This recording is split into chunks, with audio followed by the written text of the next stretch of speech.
Good to be here this morning. Let's see, we got Kim Hammer has entered the room in the back.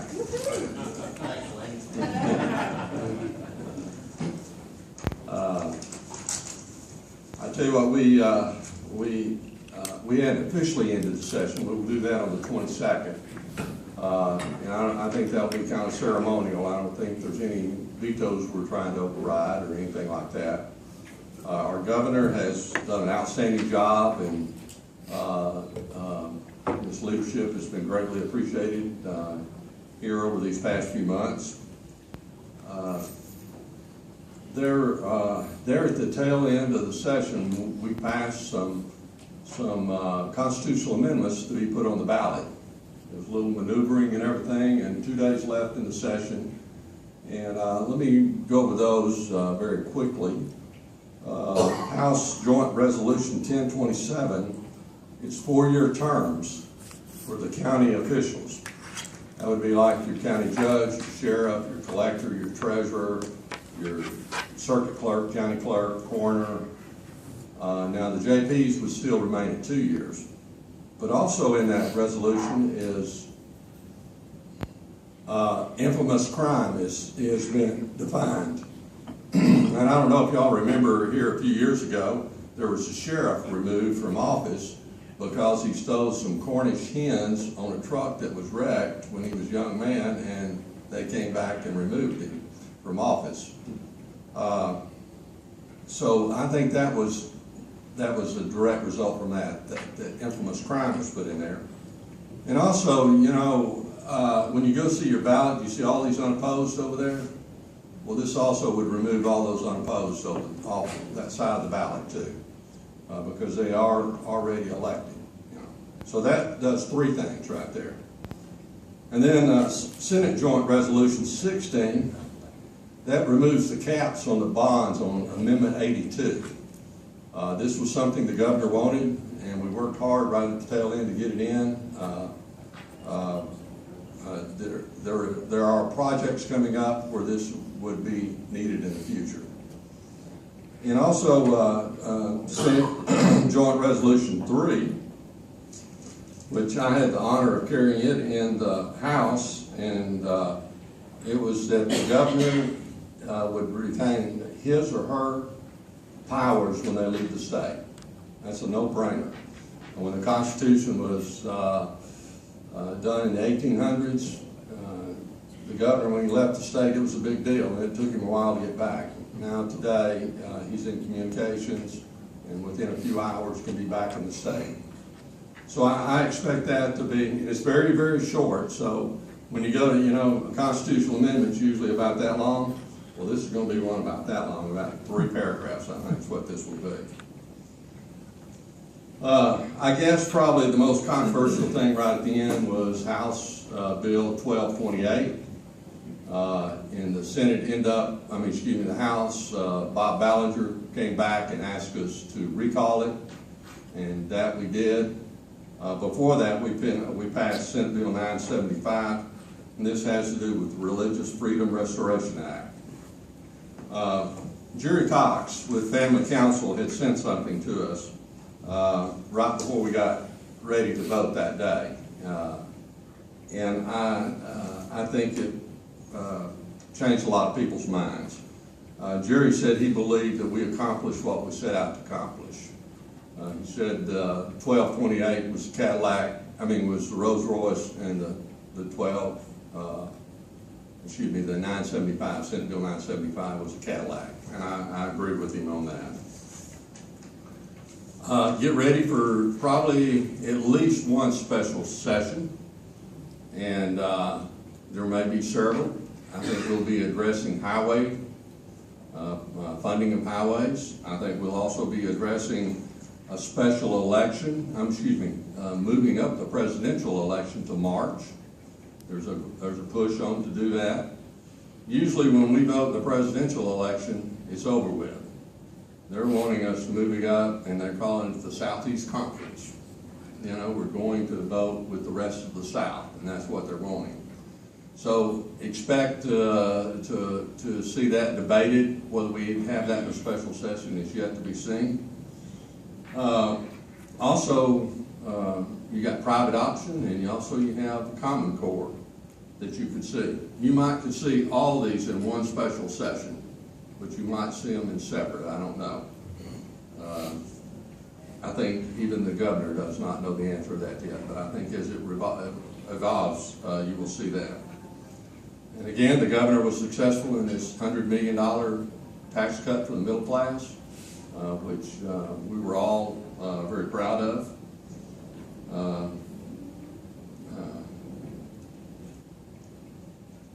I want to thank the people of my district I enjoyed myself. I enjoyed what I did. I felt very honored to represent them. I look back and it's a great honor, and I appreciate the people sending me up there. Are we going to wait and take questions at the end, or? Whatever is comfortable for you, Lynn. Okay.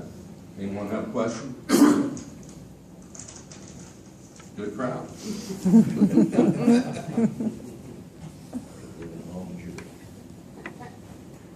I'll have one big camera, no worries.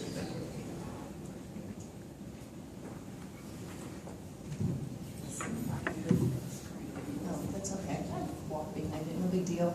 Well, first of all, I was saying to my husband last night, I said, you know, it's one thing that we show up because we're asked to be here to speak, but I admire all of you for showing up every other week to hear us speak. So thank you. To wake up, you know, early on a Friday morning, end of the week, I'm sure you're tired and exhausted, and you're willing to come here to hear us. So thank you. I have been asked by several people, you know, how did you feel during the session? Did you enjoy this? Do you want to do it again? And the analogy that I always give to them is it's kind of like asking a woman during childbirth, are you enjoying this? Are you having fun? Do you want to do this again?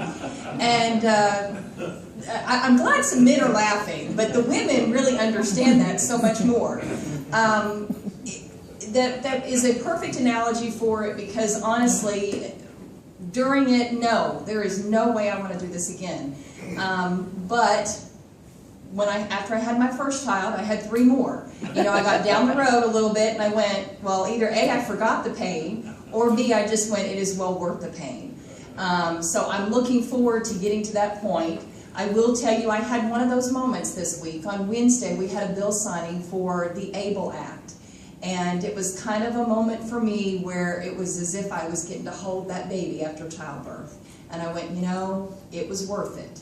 I'm looking for some more moments on down the road to say, do I want to do this again? But let me explain a little bit about what the ABLE Act is. The ABLE Act stands for Achieving Better Life Experience, and it is based on a federal program that was passed in D.C. in December by all of our congressional delegation, our senators and our congressmen from Arkansas all co-sponsored this bill.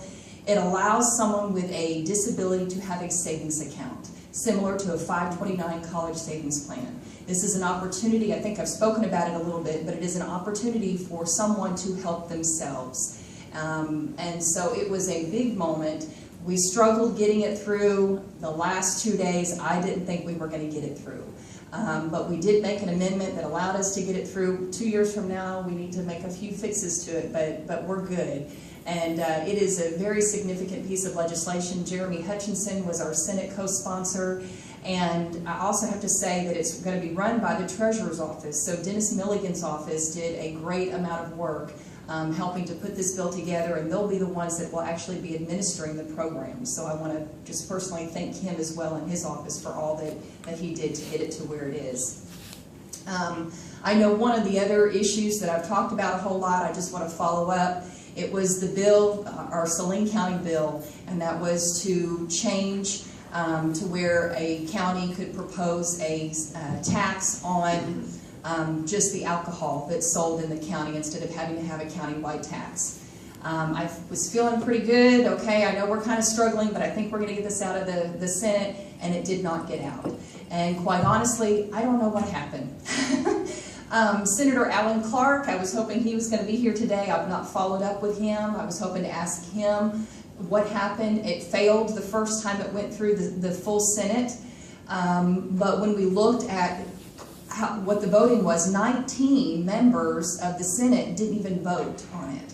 So we felt pretty strong that something was going on. Either A, they weren't in their seats, or they had walked out of the room. Let me explain the circumstances. It's when House Bill 1228, all the commotion was going on. There was a lot of activity. It's the last 2 days of the session. And so we just thought, well, maybe either A, they didn't know, didn't understand the bill, or they weren't in the room, or, I mean, there's a variety of things. So that evening, my husband got on the phone, Andy, with a lot of those senators who didn't vote or voted against it, and explained to them, hey, let me explain what this bill is, what this means to Saline County, what it means to Monroe County, how it's going to affect, why this bill exists. And we felt pretty confident that there was about 22 votes based on those phone calls. And so the next day it comes up for a vote, and it died again. So I don't really know what happened. I have not had an opportunity to talk to Alan Clark yet. I was trying to just kind of leave everything behind and wear some other hats this week, and was hoping I'd see him here today, and hopefully he'll still show up and maybe he can address it a little bit, to just say, you know, what happened. I don't know, Judge, you didn't hear? Okay. I don't know. Again, there was a good portion who just did not vote. They didn't vote against it, they didn't vote for it, they just didn't vote. So, last day of session, who knows? Did you hear anything? I'm at the house end. Okay, I know, it's a completely different world on the, the House and the Senate, so I don't know. But we tried hard to get it through, and I think everybody who was there to support it and made phone calls and sent out emails. I know, Judge, you sent an email to all the senators as well, and we knew it was going to be hard to get through, but obviously we didn't get it all the way through. I'm going to allow Kim Hammer to come up and talk. I do want to say I thank you so much for being here and listening to us and coming every week and having this event. I only missed one, and I had a good reason. My daughter was in the hospital, and we were in Memphis, Tennessee at the hospital there. So so that is why I missed that one day, and I don't even think I called and explained or anything. So thank you.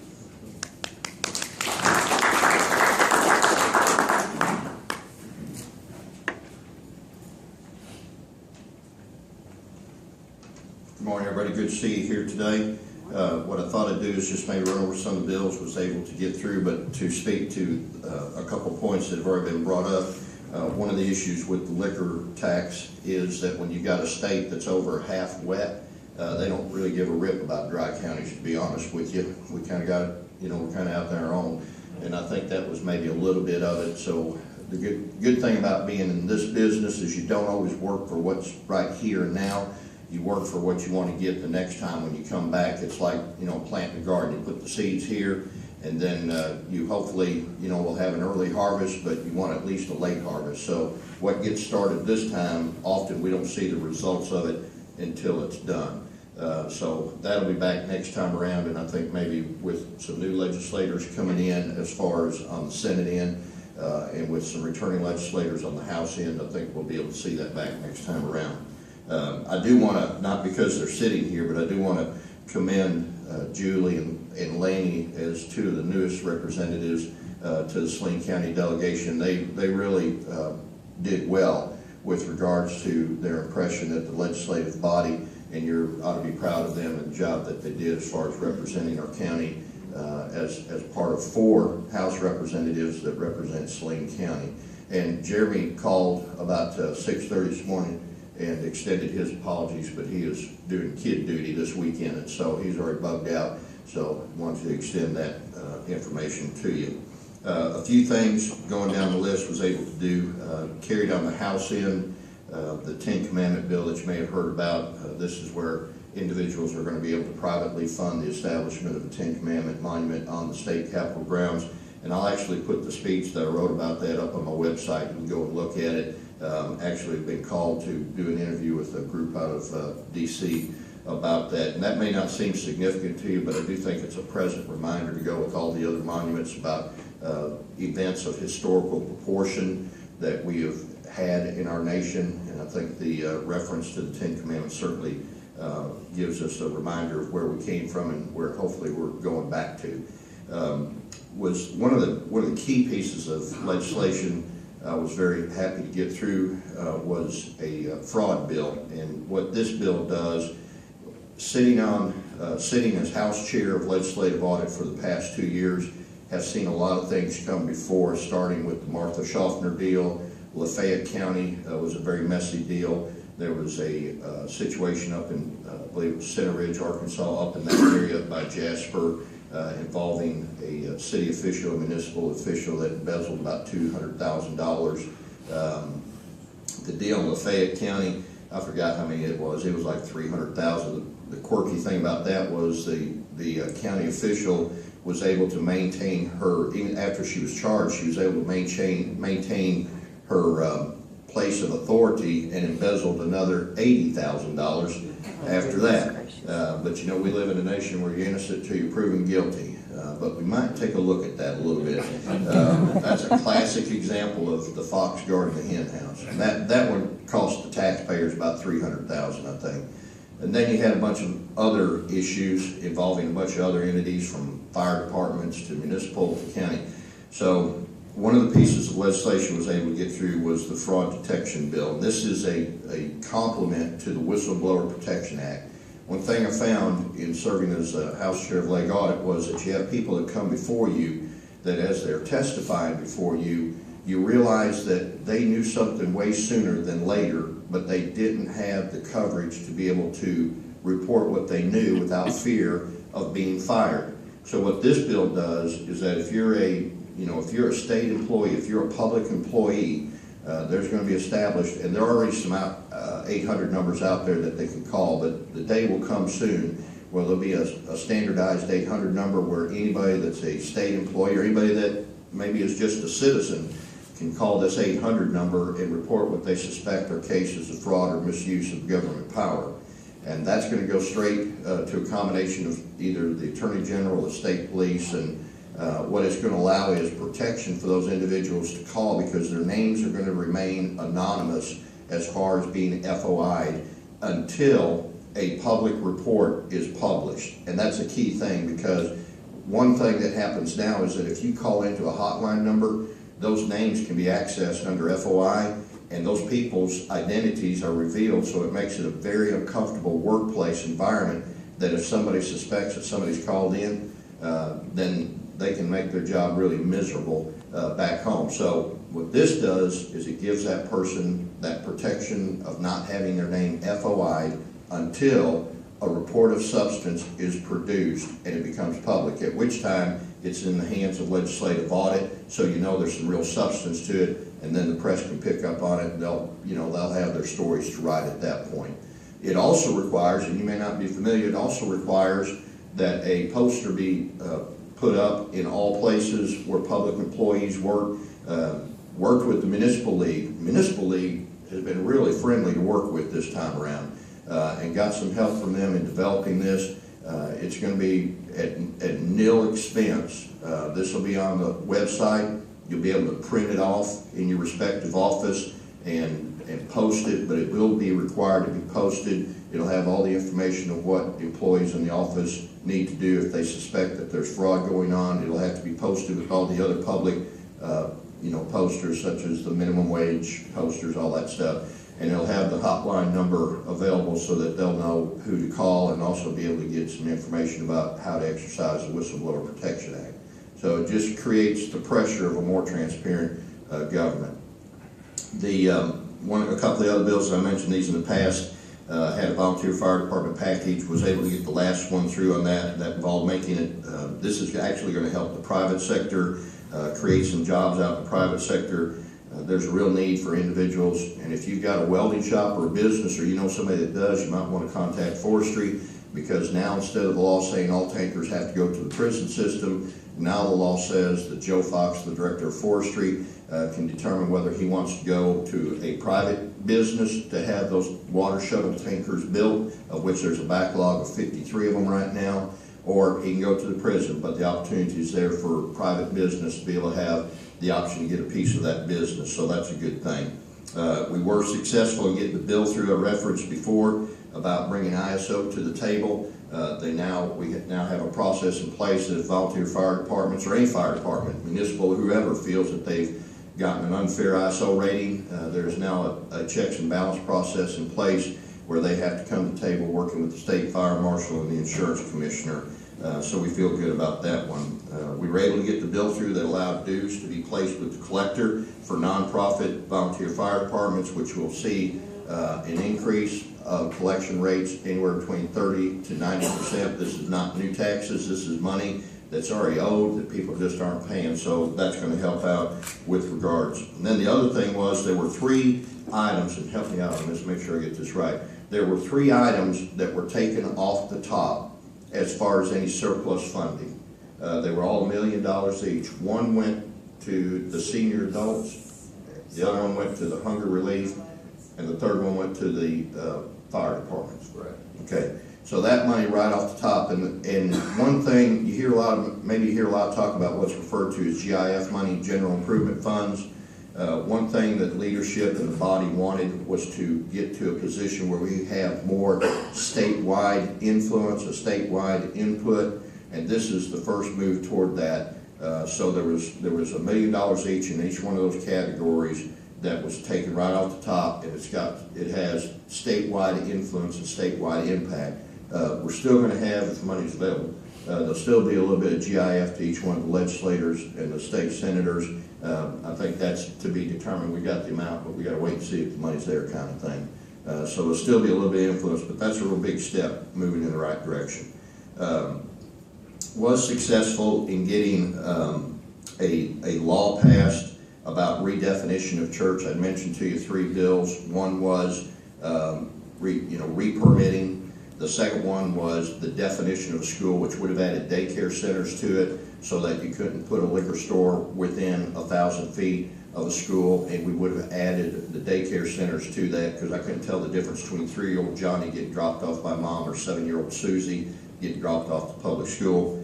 And that same thought process was applied to church, because churches do business different now than they used to. You've got churches where you got the adults meeting here and you got the kids meeting here, and there can be as much as a 300-foot difference. I don't understand the thought process. I couldn't get the school bill out of committee, but I got the church bill. I really rather had it that the school bill got out, because churches ought to have liquor stores all around, and maybe they get off their butts and go out and do something to stop it. But I couldn't, it just didn't work out that way, okay? You all know that's right. Come on, you know that's right. But we were successful in getting the church definition. I got to tell you, that was kind of a hand of God, because it wasn't supposed to happen, but at the last minute it came together. And what that means is that when it comes to applying for a liquor permit to put in a liquor store around a church, it's no longer just the corner-to-corner 1,000-foot barrier. Now it's property line to property line. But it also included church annexes. So if you got a church that's got a youth center sitting here a half a mile away from the church, that can be considered in the permitting process, because that's the way the law is written now. It also, and this is what came in at the 9th hour, if you get a liquor permit to have a liquor store within the 1,000-foot, and you want to move that liquor store to the other side, you can't do it. That store has to stay where it is, which means that it can't just pick up and move on the other side of that church. Once that location decides to move, it loses its permit and can't reapply. That's the bill that got through. It would have been the same thing with the schools, but we couldn't get that through. And then the one thing that we were able to do with the third one, because it was the most controversial, it was the one that Walmart and everybody else was coming out fighting against. But what we were able to do was put that bill into what's called an ISP, an intro study proposal, and for the next 2 years we'll be working on that. And we're going to take a 100,000-foot view of the way liquor laws happen in the state of Arkansas, permitting, and we're going to put it under the microscope in order to do a thorough process of looking at the way business is done now, because quite honestly there are a lot of inconsistencies and discrepancies that occur in the permitting process, and so we're going to take a good look at that in an interim study proposal over the next 2 years. Let me just begin to wrap it up by saying that I did introduce I mentioned about the concierge bill getting through, so you can go to your doctor now and just have a one-on-one relationship with the doctor, just pay cash to them. I will say this, it was surprising, and being on the healthcare task force, one thing that I hope we take a look at is there's a clinic down in Nashville, Tennessee that Representative Justin Gonzalez's wife runs. She works in collaboration agreement with a couple physicians, and she runs a concierge business down there. And I think she said for the average adult, including all the testing that you can get in the physician's office, blood work, all that stuff, she charges her patients $75 a month. For an adult, or for a non-adult dependent child, she only charges $10 a month. So if you're a single mom with 3 kids, your total cost to get all those in-office expenses is about $105. I don't know if you looked at what Medicaid pays lately, but there's a new window of opportunity that's been created where we can manage our Medicaid dollars just by arranging some concierge services with some physicians and get into that direct relationship. And I hope that's where that ends up going, because that would be a great cost manager to the state budget. Let's see. Some interim study proposals that'll be working on over the next 2 years. You may have heard about a little non-controversial bill I introduced about paying women not to have babies. I don't know if you heard about that one or not. That one kind of got blown out of proportion a little bit. The reason that I submitted that bill was kind of an ulterior motive, and I told them in committee that I manipulated the committee to get this out. And I may have shared this last time, so I'll be brief. But starting right about now, we're going to start seeing the results of a bill that was passed in '99 or 2000. One thing we need to be as legislators is far thinking, not just here and now. We need to be thinking about, down the road. Because that bill was passed in '99 or 2000, unwed mothers who have babies will only be able to receive, as the mother of the baby, 2 years worth of assistance. Other states picked 5. Whatever reason in '99 to 2000, which I'm glad they did, they're only going to be able to receive 2 years worth of assistance. That's a shockwave that needs to be heard throughout our state, because there are some people who crank out babies for the reason of getting on, subsidies, assistance for a lifetime, and they're fixing to have a real shock. These 15-year-old girls that are going to be out, if they get, having a baby, they're only going to be able to get 2 years worth of assistance, and then after that, it's going to be on them. And that's going to be a real shockwave to some people. So I put that bill out there to use it as a platform to publicize that fact that hasn't been talked about, but also to look at the fact that we've got a problem with unwed mothers in the state, and I want to bring them boys to the table and make them accountable. It takes 2 to make a baby. We don't always need to beat up on the mama because she was 50% player. We need to go after the other player in the team and bring them to the table too, because honestly, at the end of the day, how much it costs us as taxpayers to take care of these babies and these unwed mamas is astronomical. And we need to have a real honest, open discussion about how do we address that and try to bring that number down more.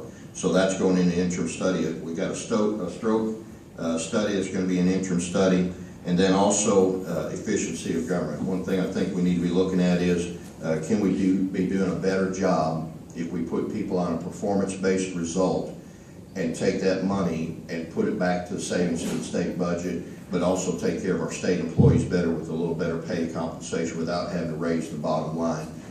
From what I hear, people in the trenches, they get tired of working with people that aren't carrying their weight, and these are hard-working people that do a good job, and they're tired of carrying the weight of the freeloaders on the state payroll. And the next 2 years, what I hope to do is take a look at an efficiency study, how we can go in and rethink the way we do business. If you want to know the benefit of having a governor like Governor Hutchinson, that is his mindset also, that he wants to make government more streamlined, take that savings, put it to the bottom line so we can give another tax cut the next time around.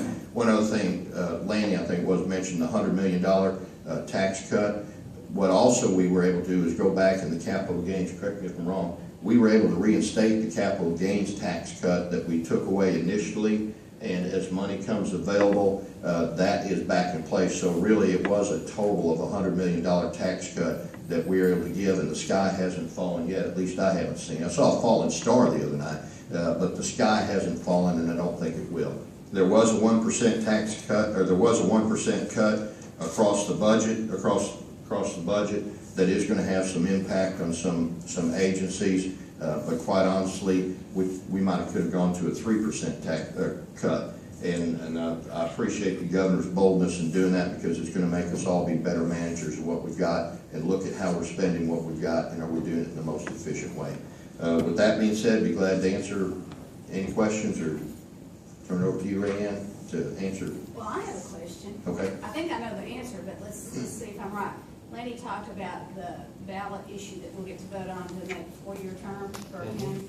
That would take the people elected after that ballot issue passes to 4-year terms and not those currently. Tell you what, yeah, I'm gonna yield the mic to Lanny so y'all can hear about this, because actually Lanny championed that on the House side. I gotta tell you something, I would brag on both of them because Lanny's coming to the mic. Lanny, there was a very contentious state agency committee, that had to do with a lot who was leading it. Lanny was on that committee, and Lanny went with some others, went toe to toe. That almost didn't get put on the ballot, but because of leadership was some strong personalities that were balanced against a strong personality leading that committee, that initiative is going to be on the ballot. So Lanny, you come tell about that. Any question again? Well, the question is, and I think I know the answer, it goes on the ballot, then if we pass it, it would be those elected after that that would be. Well, it'll be on the ballot, it'll be on the ballot next time. If it passes, then it'll be the next election before that will qualify. But you could be in office on down the road. I think it'll be 2007. You have to win the 2018 election. Right. Before you actually get a 4-year term. Yes. So why were, and you said all but JP's. Yes. 2018 or 2016? No. I'm pretty sure it's It'll be voted on. It'll be voted on in the 2016, and 2018, I guess, would be when it takes place, yeah. 2018. You would be running for it in 2017 for a 4-year term at that point, yeah. There was a debate over that, and some were for it, and so that was kind of a compromise that it was taken out, you know. You were needing 11 votes to get it out of committee, and that was one of the things. One of the other compromises was putting in the infamous crime, and also they were actually 3 constitutional amendments combined together. There were 41 altogether. And so just between me and you, we got the best of the 3, you know, and that we did pass. And are you by law only allowed 3 per ballot? Yeah, 3. We could have had 0, or we could have had 1. Actually, they went to the House. We did this on Wednesday. That afternoon, we voted on the House Bill 1027, the 4-year term. We voted on it the same day. And then rules had been suspended towards the end. And then the following day, we voted for the Senate, and they passed out on the Senate the same day. So it was the last 2 days, and it was some of the last items that we did do on this. I think, I myself, I think all 3 are worthy to be voted on, you know, and I'll be voting on all 3. Yes. Regarding the county sales tax on liquor, Yes. what do other wet counties that have been wet for a long time, like Pulaski County, what do? Do they not have a They county just sales tax? have a sales tax on everything, and that applies to liquor also. Under this bill that Julie carried, and she might expand on it a little more, if you had a sales tax in place in your county, you could not apply this law. And if you were a dry county or not have a sales tax now, and you pass the sales tax, this sales tax that Julie proposed would go away then. So it was designed to produce money for revenue for the jail. Yeah. That was the objective on it, was to produce revenue for the jail. Yes. Julie, what happened to the school nurse bill?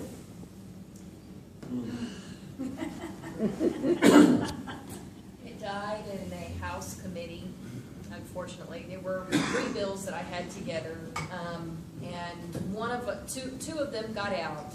One of them just keeps this task force, if you will, intact, and added a few other elements to it to just help us continue to work on plans and work on this issue. That one got through. There was another one that dealt with facility funding to make sure that when we are building new facilities that we are including the nurse's office and that it does take priority. Discovering that we have nurses that don't have a place to wash their hands, sharps container to throw away dirty needles, that type of thing. So that one got through. But the other one that was going to pretty much enforce the law that's already in place of a ratio of 1 to 750 did not make it out of the education committee. And I have to move to Plan B. I was very, very disappointed and really don't understand it. The majority of the school districts do follow that. It's still not enough. The argument was that there was just not enough funding. However, there's more than enough funding there. It's just that they don't use it in their priorities. They're using it for something else. $37 million worth of money that's in foundation funding to go towards school nurses, and only 19 million of it is actually used. And then many school districts also have the ability to tap into NSLA money and Medicaid money. They could more, if you took that $37 million, we determined we needed 945 nurses to meet the needs, to put a nurse on every school campus and meet certain acuity levels. That was the number we were looking for. If you take that number and you take the $38 million or $37 million and divide it, you could have a school nurse on every single campus if that money was used appropriately. It's just not. So, Okay, the second question is, what happened to the charter schools using public abandoned buildings? that one, that one passed. Yeah, I'm trying to remember who sponsored that. I think it was directed down in Helena. I think that was probably the most obvious location where it could be used.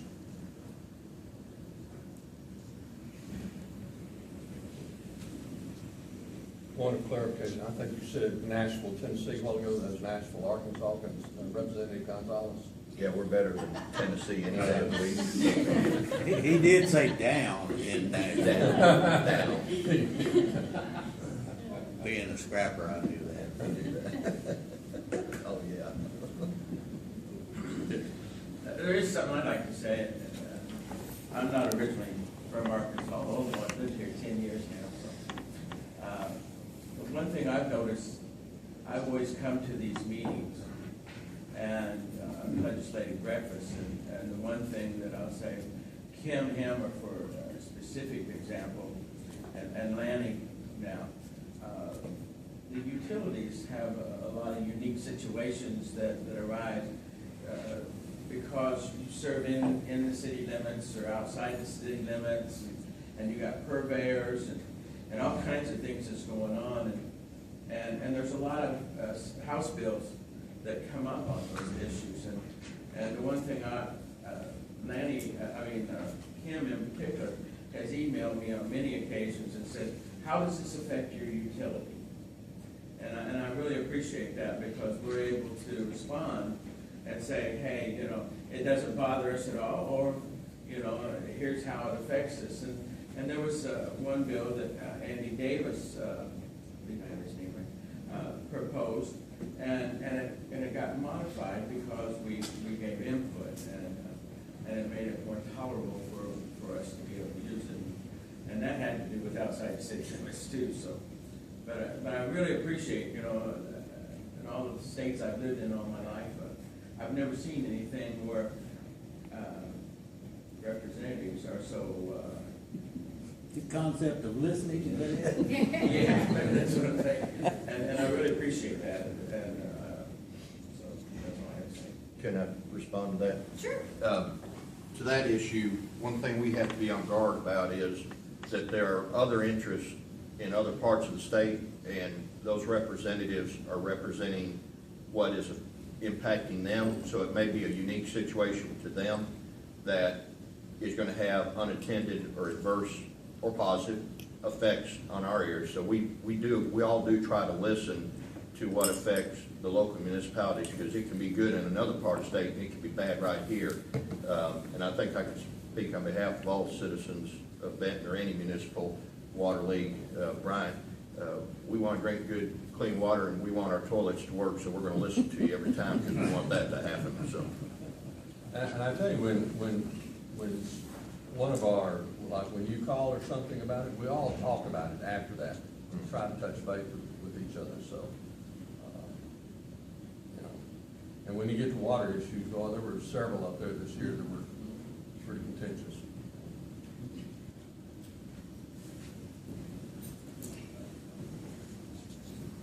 Any other questions? Oh, one more.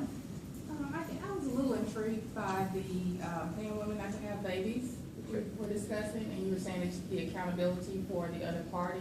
Like, how would you pull that in? How would that occur? just so I'm not misunderstood or misheard. That does happen, doesn't it? So everybody hears the same thing at the same time.